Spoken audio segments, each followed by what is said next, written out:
നമസ്കാരം. News corner വാർത്തയിലേക്ക് എല്ലാ പ്രേക്ഷകർക്കും സ്വാഗതം. ബീഹാർ തെരഞ്ഞെടുപ്പിൽ ബിജെപി മൃഗീയ ഭൂരിപക്ഷം നേടിയതിൽ ആഹ്ലാദം പ്രകടിപ്പിച്ച് ബിജെപി ചങ്ങരംകുളത്ത് പ്രകടനം നടത്തി. വാർത്ത വിശദമായി.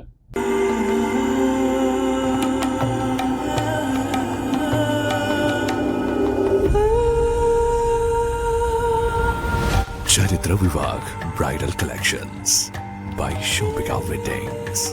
ചിത്ര gold and diamonds, Changaramkulam and Edappal.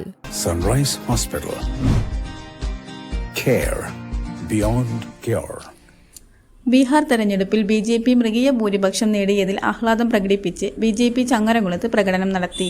K Surendran, Prasad Padinjakkara, K Aneesh, Janardhanan Patteri, T Gopalakrishnan, Sreeni Varanattu, Udayan Kottayil, Rajithan Panthavoor, Vinayan വാഴുള്ളി തുടങ്ങിയവർ നേതൃത്വം നൽകി.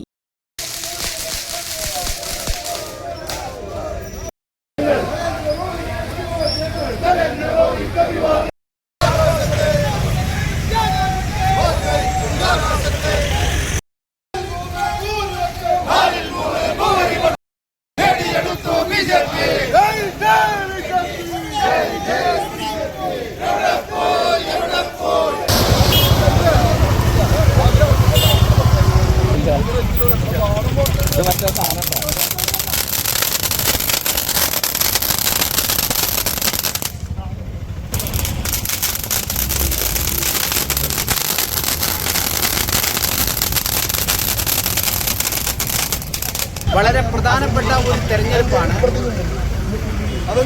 ഇപ്പോൾ കഴിഞ്ഞത്.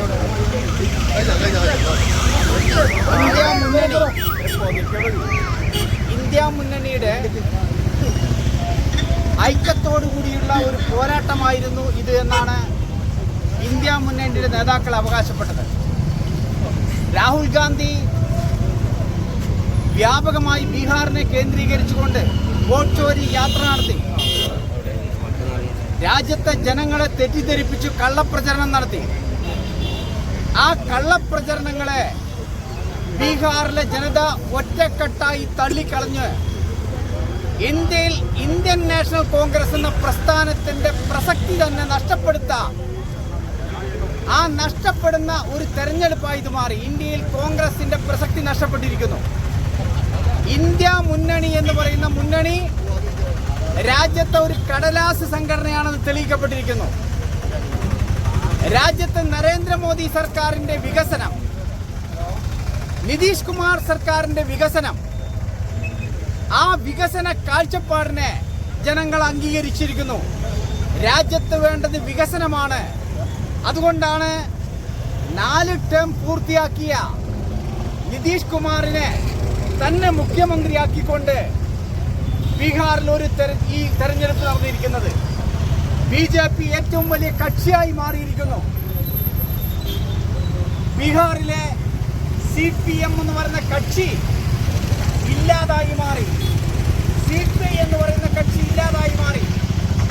CPIക്കും CPMനും പ്രാതിനിധ്യമുണ്ടായിരുന്ന ബീഹാറിൽ, IMLന് 12 സീറ്റ് ഉണ്ടായിരുന്ന ബീഹാറിൽ നാമമാത്രമായ 2 സീറ്റ് മാത്രമായി കുറഞ്ഞ് ഇടതുപക്ഷത്തിന്റെ പ്രസക്തിയും ഇന്ത്യയിൽ നഷ്ടപ്പെട്ടിരിക്കുന്നു.